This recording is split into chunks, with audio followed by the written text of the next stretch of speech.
In the heart of Africa, a kingdom of terror was built not by a warlord, but by a European king who never set foot there. Villages burned, hands severed, millions vanished into silence, all for the world's hunger for rubber. This was the hidden empire of the Butcher of the Congo. The story of King Leopold II and his empire in Africa begins not in the jungles of the Congo, but in the polished halls of Brussels, where ambition burned brighter than morality.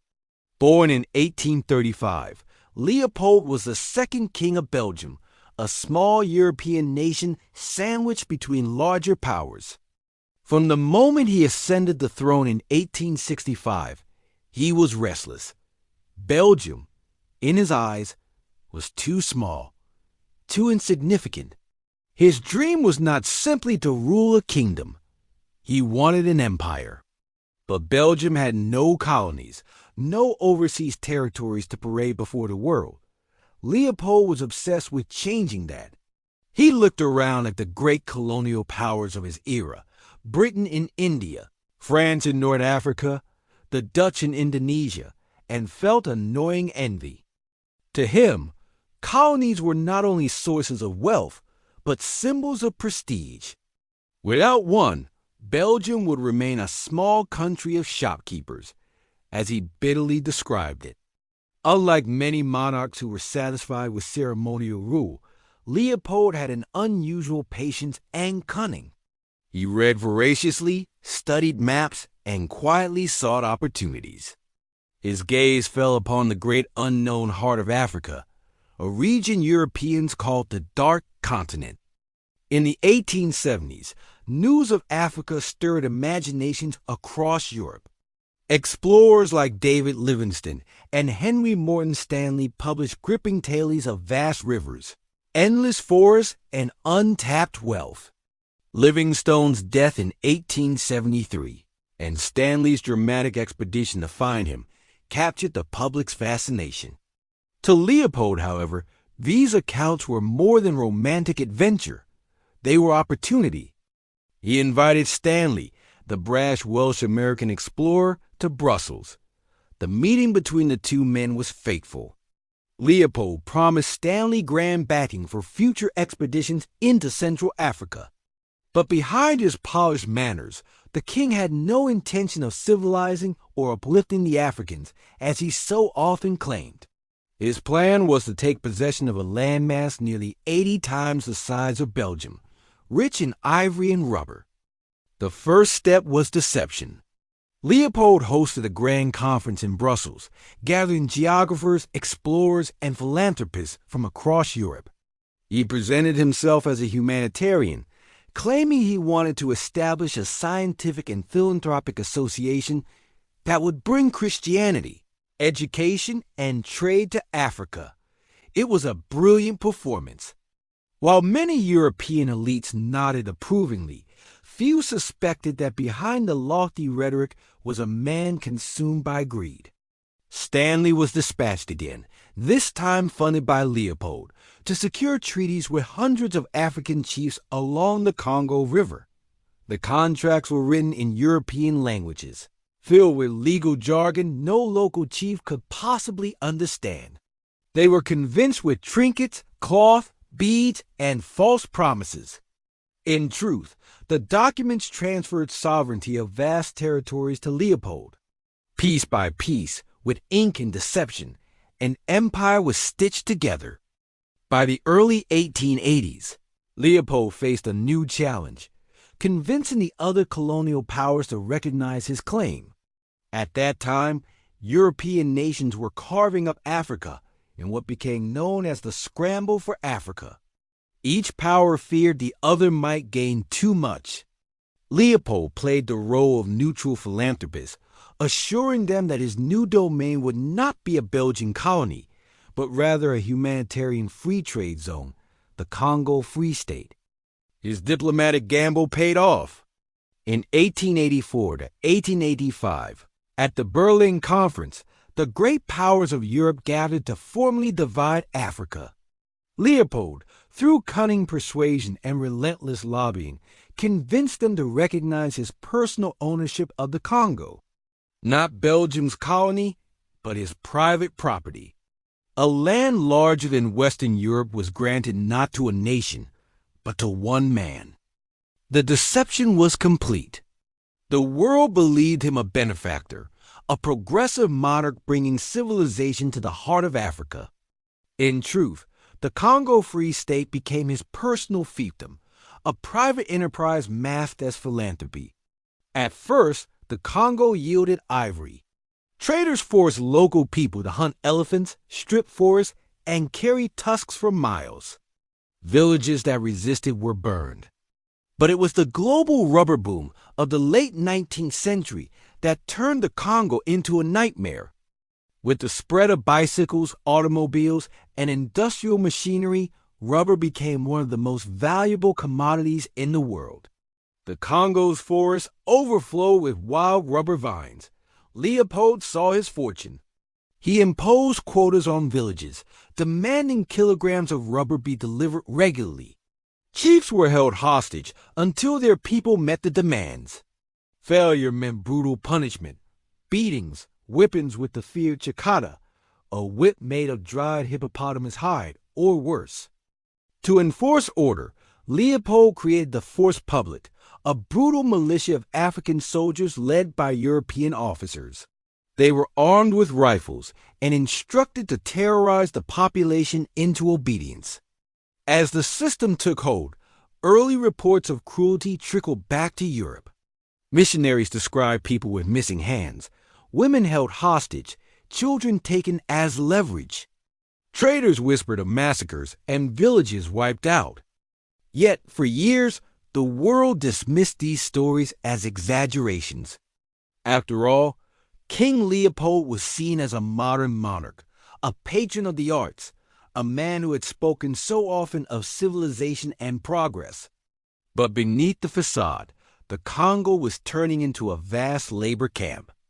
Entire communities were trapped in the endless cycle of collecting rubber under the gun barrel of the Force Publique. Forests were stripped, rivers clogged with corpses, and the air filled with fear. The betrayal was staggering. A continent told it was receiving schools and medicine instead found chains and whips.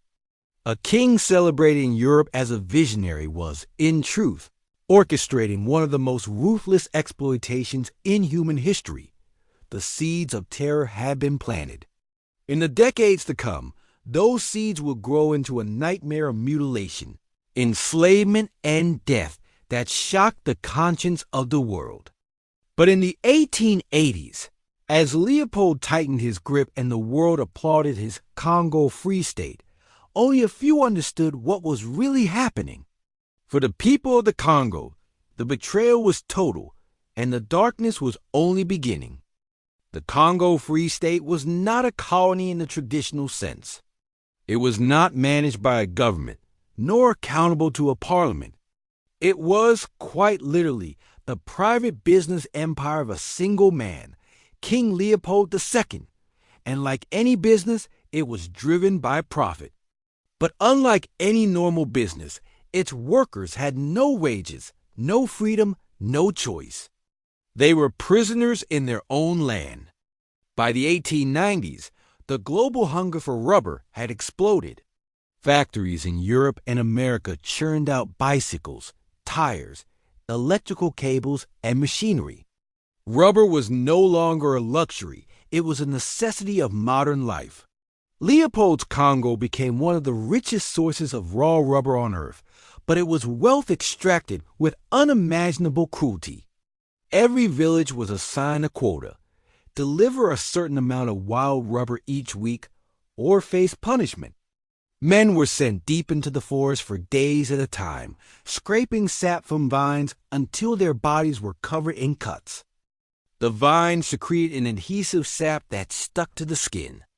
To peel it off, workers often tore their own flesh. Hunger and exhaustion were constant companions, because while men searched for rubber, fields lay untended and harvests failed.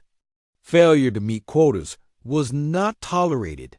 Soldiers of the Force Public, the brutal militia created by Leopold, descended on villages to enforce discipline. Their orders were clear: terrorize the people until production increased. Each soldier was given cartridges for his rifle and was required to account for every bullet spent. To ensure no ammunition was wasted in hunting or rebellion, officers demanded proof of each kill, the severe right hand of the victim. Buckets of hands were collected like grotesque receipts, carried back to officers as evidence. Villages were mutilated, children orphaned, families destroyed, all to balance the books of Leopold's empire. Sometimes, soldiers amputated hands of living prisoners to save bullets while still satisfying their superiors. To the Force Public, hands became currency. To the Congolese, they became symbols of despair. If death was swift, punishment was slow. The chikata, a whip made from dried hippopotamus hide, was feared above all else. 100 lashes could cut through skin and muscle, leaving a man crippled for life. Public floggings were staged to instill fear. Survivors bore scars across their backs, a permanent reminder that resistance meant agony. To ensure rubber quotas were met, the Force Public seized women and children, locking them in stockades until the men returned with enough rubber. Mothers watched their babies die of starvation behind bamboo fences. Husbands trudged through the forest, knowing every drop of rubber they failed to collect could cost the lives of their families. Missionaries later wrote of villages where entire populations were broken by this cycle of hostage-taking. Women endured abuse at the hands of soldiers. Children grew up in chains, knowing nothing of freedom. Though Leopold's propaganda machine painted a picture of progress and philanthropy, witnesses began to tell a different story. Missionaries described horrors in letters that circulated quietly in Europe. George Washington Williams, an African-American journalist who visited the Congo in 1890, became one of the first outsiders to openly accuse Leopold of crimes against humanity. He wrote of crimes so horrible and revolting that they defied imagination. Other voices soon followed. Missionaries told of men with missing hands returning from the forest, women begging for their children's lives, and entire villages wiped out for failing to meet quotas. They described the silence of the jungle broken only by gunfire, whips, and the wails of the dying. The Force Public numbered tens of thousands. African recruits, often taken from faraway tribes to reduce loyalty to local communities, were drilled into submission by European officers. They were ordered to kill, burn, and mutilate often their own countrymen. Cannons and rifles, modern weapons of Europe, were turned against villagers armed only with spears. Entire communities were destroyed as examples. If one village resisted, 5 others were burned in retaliation. Crops were torched, leaving survivors to starve. Families fled deep into the forest, abandoning ancestral lands. But even in hiding, they were hunted down by patrols. Back in Brussels, Leopold lived in splendor. The wealth of the Congo funded his palaces, monuments, and personal luxuries. He styled himself as a great philanthropist, speaking eloquently of civilization, religion, and commerce. When rumors of brutality reached Europe, he dismissed them as lies invented by jealous rivals. For years, the world believed him. To question a king's word was dangerous, and besides, who in Europe truly cared about distant Africans? Leopold's mask held firm, while in the Congo, millions suffered in silence. It is impossible to know the exact death toll.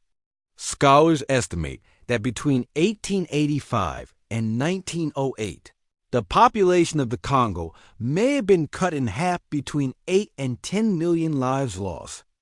Death came through bullets, starvation, disease, exhaustion, and despair. Entire tribes disappeared. Oral traditions were broken, elders lost, children stolen. The land itself seemed to bleed. By the late 1890s, however, the silence began to crack. Missionaries continued to write home, their words finding sympathetic ears. Journalists investigated. Traders who had no allegiance to Leopold's empire reported atrocities. Slowly, the truth began to surface. The Congo Free State was not a land of civilization and progress, but one of slavery and blood. Still, Leopold tightened his grip, issuing denials, silencing critics, and destroying evidence. He knew that exposure would threaten his fortune. For the Congolese, the nightmare continued. The Congo had become not just a colony, but a graveyard, a kingdom of fear, ruled from afar by a monarch who had never set foot in its forests, but whose greed reached into every hut, every family, every soul. As the 19th century neared its end, the Congo Free State was drowning in blood. But resistance, fueled by witnesses, reformers, and the courage of survivors, was beginning to grow. And soon, the world would hear what Leopold wanted so desperately to keep hidden. For years, King Leopold II's mask of philanthropy held firm. He was celebrated in Europe as a patron of the arts, a builder of monuments, and a modern monarch. In Belgium, he constructed grand boulevards and palaces with Congo wealth, all while insisting his African venture was a noble mission of civilization. But truth, once whispered, began to roar. The first cracks appeared in the reports of missionaries. Their letters described villages destroyed, women taken hostage, men with severed hands. These accounts reached Europe, where they shocked small circles of reformers. Still, most governments looked away. Leopold was a king, and Africa was seen as a place of conquest, not compassion. Then came E.D. Morel, a shipping clerk in Liverpool. In the late 1890s, he noticed a disturbing pattern. Ships leaving Belgium for the Congo were packed with guns and chains, while those returning carried only rubber and ivory. To Morel, the truth was undeniable. The Congo was not a free trade zone, but a massive slave state. He quit his job and dedicated his life to exposing Leopold's crimes, launching a crusade that would span decades. At the same time, Roger Casement, a British diplomat, traveled to the Congo. What he witnessed confirmed the missionary stories. His official report detailed forced labor, mutilations, and mass killings, giving credibility to what had once been dismissed as rumors. Together, Morel and Casement spearheaded the Congo Reform Association, one of the first international human rights movements in history. They gathered testimonies, published photographs, and rallied public opinion. Newspapers in Britain, America, and beyond carried stories of villages burned, children mutilated, and corpses left unburied. Shock turned to outrage. Famous figures joined the cause. Writer Mark Twain penned a scathing satire, King Leopold's Soliloquy, mocking the king's lies. Activist Edmund D. Morel filled lecture halls, presenting harrowing evidence. The public, once dazzled by Leopold's charm, now began to see the butcher behind the crown. Leopold fought back. He spent millions on propaganda, hiring publicists to defend his rule. He destroyed documents, burned archives, and silenced critics where he could. Yet the tide was unstoppable. By the early 1900s, international pressure mounted. Even Belgium's parliament, once obedient, began to question the king's Congo. Finally, in 1908, Leopold was forced to surrender his private empire. The Congo Free State was transferred to the Belgian government, ending his personal rule. But by then, the damage was done. Entire generations have been lost, tribes annihilated, cultures broken. Estimates suggest between 8 and 10 million people perished during Leopold's reign, a death toll comparable to history's worst genocides. Leopold himself never faced justice. He died in 1909, despised by many but still wealthy. Belgium inherited the Congo, and though conditions slowly improved, exploitation and suffering continued. The scars of Leopold's terror remain etched into the land and its people. The story of the Congo Free State stands as one of history's darkest warnings: how greed, cloaked in the language of civilization, can destroy millions of lives, and how one king obsessed with glory became remembered not as a builder of empires, but as the butcher of the Congo. You can subscribe to the channel for more interesting content.